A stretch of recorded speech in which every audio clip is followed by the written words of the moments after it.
Okay, let's go. ક્રિકેટમાં 3 મહત્વની વસ્તુ છે: બેટિંગ, બોલિંગ અને ફિલ્ડિંગ. પણ એક એવી સ્કિલ છે જે સ્કોર કાર્ડમાં ક્યાંય દેખાતી નથી, જેને લોકો અહીંયા ગ્રાઉન્ડમાં એક્સક્યુઝ અથવા બાનાના નામથી ઓળખે છે. તો આવો જાણીએ આજે લોકો પાસેથી કે એમની ટીમમાં એક્સક્યુઝના એક્સપર્ટ કોણ છે. આવો આપણે તિરુપતિ 11 પાસેથી જાણીએ કે તમારી ટીમમાં એક્સક્યુઝ અથવા બાનાનો એક્સપર્ટ કોણ છે, એ જણાવો. અમારામાં બાનાનો એક્સપર્ટ તો અમારો ભાઈ જ છે. આ કેમ ભાઈ દેવેશભાઈ એવું કહે છે તમને કે તમે એક્સક્યુઝના એક્સપર્ટ છો અથવા બાના બહુ આપો છો? એમનો પ્રેમ ભાવ એવડો છે ને, સાચું કહે એટલે માનવું નહીં એને. આવો જાણીએ બીજા લોકો પાસેથી કે એમની ટીમમાં એક્સક્યુઝના એક્સપર્ટ કોણ છે.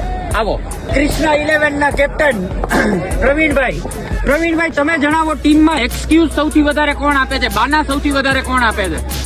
મારી ટીમમાં પટેલ છે, ધમભાઈ છે, પછી પીલો છે.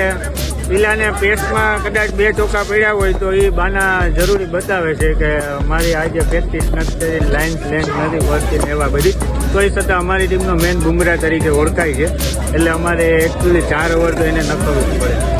આવો જાણીએ પીલાભાઈ પાસેથી કે પીલાભાઈ, તમને કેમ આ લોકો એવું કહે છે કે તમે એક્સક્યુઝના એક્સપર્ટ છો, પણ છતાંય તમને બુમરાહમાં ગણતરી કરે છે?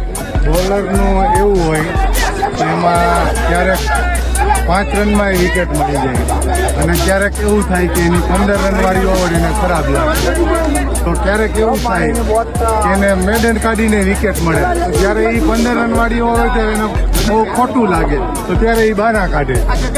બાનાનો પ્લેયર અમારો એક મોહમ્મદ કરીમ છે, એ બાનાનો ચેમ્પિયન છે. કોઈ પણ હોય પણ એની ભાઈ બાનું સૌથી આરામદાયક હોય, અથવા અને એ બાનું એવું હોય કે તમે એને કાઉન્ટર કરી જ ના એવું બાનું. કે તમારી ટીમમાંથી એક્સક્યુઝનો એક્સપર્ટ કોણ છે? જોડાયેલા રહો ધવલ અનફિલ્ટર્ડમાં ક્રિકેટ એડિશન સિરીઝ સાથે. Thank you.